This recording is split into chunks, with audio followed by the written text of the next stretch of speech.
Le parcours, c'est une méthode d'entraînement qui permet de franchir les obstacles dans le milieu urbain ou dans le milieu naturel. C'est une arme qu'on aiguise, on s'entraîne et si un jour il y a un problème, on sait qu'on peut s'en servir. Ça peut être l'art de la fuite, de la poursuite, d'aider quelqu'un qui a un problème quelconque. Moi ça m'est déjà arrivé de monter au deuxième parce que le mec il a oublié ses clés. Et c'est tout con quoi, il est juste là, il sait que sa fenêtre est ouverte, il a pas ses clés et il me dit vous pouvez pas...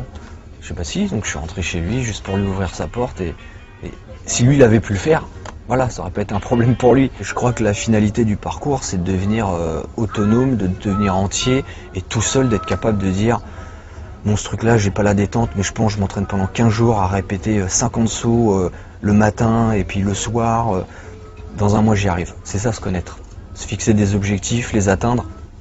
Parce que si on n'a pas d'objectif, on bouge dans le vent, on ne sait pas pourquoi on bouge. Et quand on a trouvé un sens à ce qu'on fait, et bien forcément, même si on va dans d'autres domaines qui ne sont pas le parcours, ou d'autres domaines artistiques ou de la vie, et ben on va prendre l'habitude de trouver ce sens. Toutes les questions qu'on peut me poser sur le parcours, de mais pourquoi vous faites ça?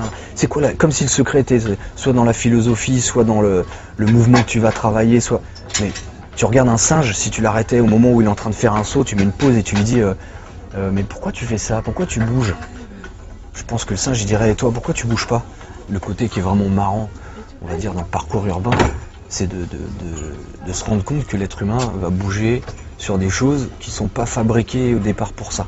C'est-à-dire que le mec qui a construit les petites barrières à côté de l'escalier pour passer là, ou qui a mis tel mur là, il s'est pas dit, ah ouais, le mec il va sauter là, attends, je suis à la bonne distance, non, je vais peut-être le... Ils construisent, et nous on arrive à trouver les trucs, comme un jeu de société un peu, tu vas regarder ce qui est possible, ce qui est pas possible, et plus ton regard est juste, et moins tu prends de risques. Quand tu vis un art, peu importe lequel, à fond, forcément ça t'ouvre sur plein d'autres choses, et ça te fait comprendre des choses de la vie, quoi. Le juste milieu, parce que l'excès tue, donc c'est pareil, mon grand-père me disait toujours ça, il faut user mais pas abuser, c'est des phrases qui me reviennent tout le temps, dans des moments où des fois je me pose des questions, et je me dis mais c'est vrai, ils me l'ont dit, tu peux pas faire le fou constamment, tu peux pas jouer avec ton corps comme ça. T'es à un moment obligé de suivre une règle et il y a des lois de la physique qui font que voilà, t'as beau te dire ouais j'ai pas peur, tu sautes pas de 10 mètres. Tu peux pas sauter de 10 mètres, donc t'es obligé de respecter un entraînement. Et c'est l'entraînement qui va te dire je me sens bien, je peux me dépasser et de savoir jusqu'où t'as envie d'aller. Je me rends compte qu'entre tout ce que mon père m'a transmis et tout ce que j'ai appris sur le terrain, je me rends compte aujourd'hui qu'il m'a pas menti. Qu'il m'a pas dit tiens vas-y David saute de là, t'inquiète tu feras rien, tu te feras pas mal, et il faisait quand même attention à ce que je faisais, il me disait pas de faire n'importe quoi et voilà quoi, je lui dois tout au final. C'est pas facile quand même quand vous avez un enfant de le voir sauter d'une hauteur et de rester stoïque comme ça, à dire ouais c'est bien mais serre tes jambes un peu parce que là ça va pas, enfin donner des conseils, alors que moi tout ce que je vois c'est fais attention et tu vas te blesser ou machin ou... J'ai l'impression que les peurs, on se les transmet. On peut se transmettre du courage, mais on se transmet aussi beaucoup de peur et on est dans une société aujourd'hui où tout le monde a peur. Tout le monde s'enferme à double tour, tout le monde est stressé, tout le monde est... Comment on veut avoir confiance en des gens comme ça? Et si aujourd'hui la nouvelle génération apprend des choses où ils apprennent un peu à avoir du courage, la confiance en eux, c'est les futurs pères de demain. Donc ces gens-là, quand ils auront 30, 40 ans, ça sera des gens de 40 ans, mais qui auront fait du parcours, qui auront eu ces valeurs, donc ils transmettront encore autre chose à leurs fils. Que des mets pas ça, fais attention, mets ton blouson, tu vas avoir froid, monte pas là, tu vas tomber. Parce qu'à force de faire ça, on fait quoi? On peut rester chez soi enfermé et puis là il nous arrive rien. Mais je crois que la vie elle se passe dehors quand même. Donc si on a deux jambes, des bras, c'est pour grimper, pour aller voir ce qui se passe, et pas pour rester enfermé, sinon on serait comme des arbres. Il n'y a pas de plus fort ou de plus faible. Ce qui est important en fait, t'es fort dès le moment où tu vas jusqu'au bout pour la cause que tu défends. Demain tu te bats ou t'as une embrouille, si ta cause est bonne, tu gagneras toujours, même si physiquement t'as perdu. Le gars il t'a descendu physiquement, il t'a cassé les jambes, tu dis ouais tu m'as battu physiquement. Mais je reste toujours dans ma tête, tu peux pas rentrer dans ma tête et changer ce qu'il y a dans ma tête. Si moi je te dis que ça c'est comme ça et que je suis sûr de ça, tu ne bougeras pas ça. Et c'est ça qui est important. Donc maintenant dans le parcours, tu peux te blesser, tu peux avoir quoi que ce soit. Mais c'est pas parce que même moi personnellement demain je me blesse dans le parcours, ça peut m'arriver. Et je croirai toujours aux mêmes valeurs. Parce que même les animaux, ça leur arrive de tomber aussi. Ils font des chutes, sauf que quand ils se plantent, bah voilà, c'est pas du béton, quoi. Ça se rapproche vraiment des arts martiaux. Dans la méthode de s'entraîner, dans la volonté de répéter un mouvement, une technique, on va dire, c'est collé aux arts martiaux, je crois.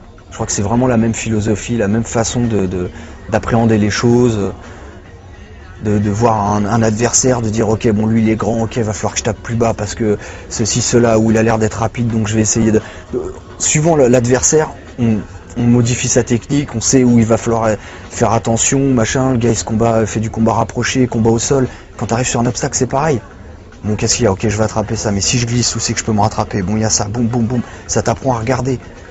Mais c'est vraiment le même, enfin pour moi le même mécanisme quoi.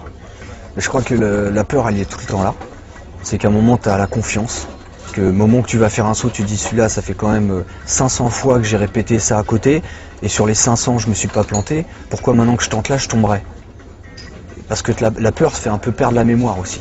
Comme quelqu'un, j'en reviens toujours au combat, le gars il est là, dans son club, il a fait ses mouvements, toute l'année, hop, on lui a fait ses parades, et le jour où il se fait embrouiller, gros coup de pression, le mec il lui parle pas comme le prof, parce qu'il en a rien à foutre qu'il fasse des arts martiaux, et qu'il lui fait juste comprendre que si le gars il donne pas son portefeuille tout de suite, il va se faire démonter, et le gars il est en panique, et t'as envie de dire, hé réveille, t'as fait quoi pendant un an? Tu t'es pas entraîné pour ce moment-là? Oui mais je sais pas, parce que là je suis paralysé par... Donc t'as rien appris, alors ça t'a servi à rien. Moi je le vois comme ça, normalement l'entraînement doit faire que quand tu es en situation réelle, tu réagis direct. Et plus tu vas t'entraîner dans une situation qui sera proche de la réalité, plus le jour où tu es confronté à la réalité, il n'y a pas de changement. Parce que le vrai, c'est quand tu es confronté au vrai. C'est tout quoi. C'est pas en apprenant sur de la mousse ou sur des trucs que d'un coup, ou en prenant un petit coup avec un gant de boxe où tu fais ah c'est ça un coup de poing, non un coup de poing avec des os qui te rentrent dans le crâne, ça n'a rien à voir quoi. Quand t'as ta tête qui te prend un choc et que tu sais plus où t'es, si tu t'as pas pris un coup de poing dans ta vie, tu peux pas savoir ce que c'est. Et je crois que voilà, c'est un peu ça, quand tu t'engages dans un truc, tu sais les risques et tu t'étonnes pas parce que c'est vrai que j'ai essayé de faire du parcours, je me suis tordu la cheville, moi j'arrête ce sport, c'est vraiment dangereux, tu le sais à l'avance.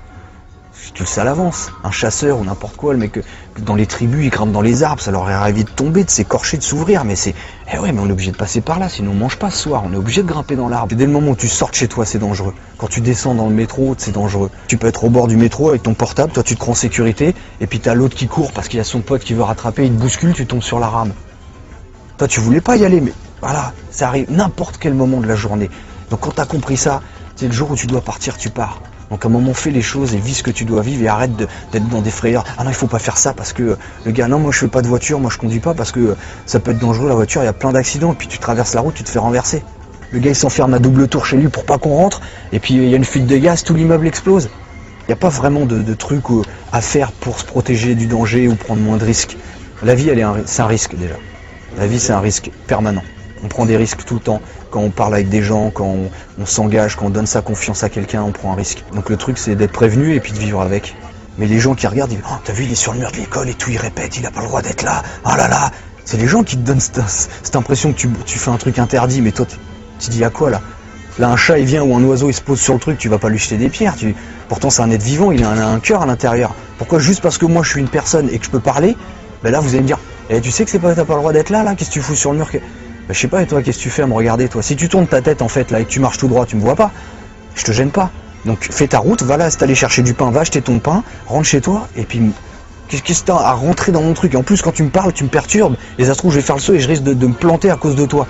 Parce que tu m'as énervé à rentrer dans ta discussion, je me concentre sur mon truc, je te regarde, je saute, bam, je me blesse. Et là, tu fais quoi?